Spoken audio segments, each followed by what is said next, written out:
আদালত হয়েছে। আদালতে দুই ভাই ঝগড়া করছে। এক ভাই বলছে মাকে আমি রাখবো, আরেক ভাই বলছে না মাকে আমি রাখবো। দোনো ভাই ঝগড়া করছে মাকে ঘরে রাখার জন্য। এরপর এক ভাই মাকে নিয়ে চলে যাচ্ছে, আরেক ভাই মাটিতে গড়া দিতে দিতে অবস্থা খারাপ।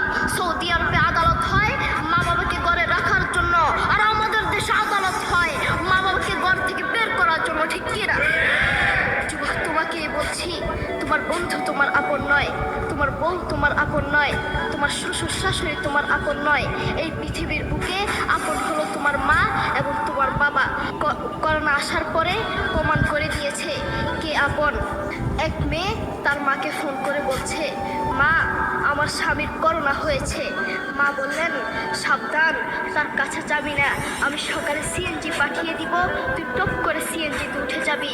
এটার নাম দুনিয়া, এটার নাম দুনিয়া।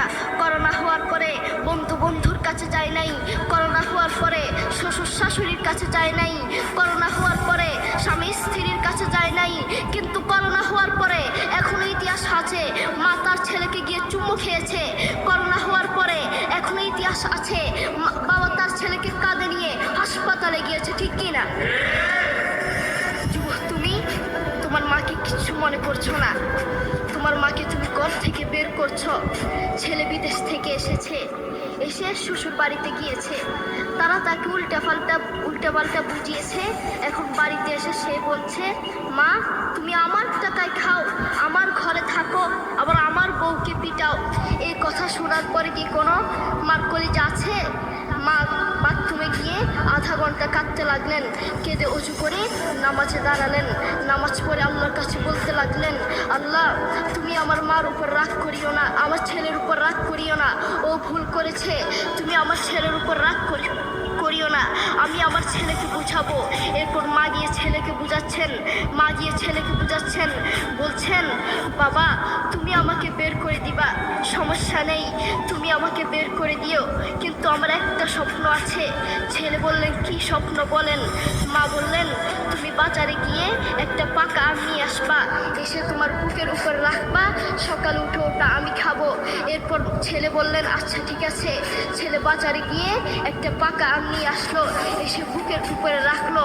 5 মিনিট না যেতেই সেই আম পিঠের নিচে পড়ে চ্যাপ্টা হয়ে গিয়েছে। এরপর ছেলে মাকে বললেন মা তুমি কি সকালে উঠে আমটা খাবে? ওটা 5 মিনিট না যেতেই পিঠের নিচে পড়ে চ্যাপ্টা হয়ে গিয়েছে। এরপর মা চোখের পানি ছেড়ে বলল বাবা আমি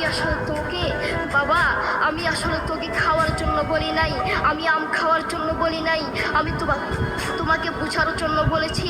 তুমি আজ একটা রাত এই আমটা রাখতে পারো নাই, আমটা বুকের উপর রাখতে পারো নাই, আর আমি সেই তোমার দুঃখিনী মা যে 1 বছর 2 বছর নয় 3 বছর নয় পাক্কা 5টা বছর এভাবে তোমাকে রেখেছি। আমিও যদি তোমার মতো এভাবে ঘুমাতাম তুমিও তো আমার পিঠের নিচে পড়ে চ্যাপ্টা হয়ে যেতা।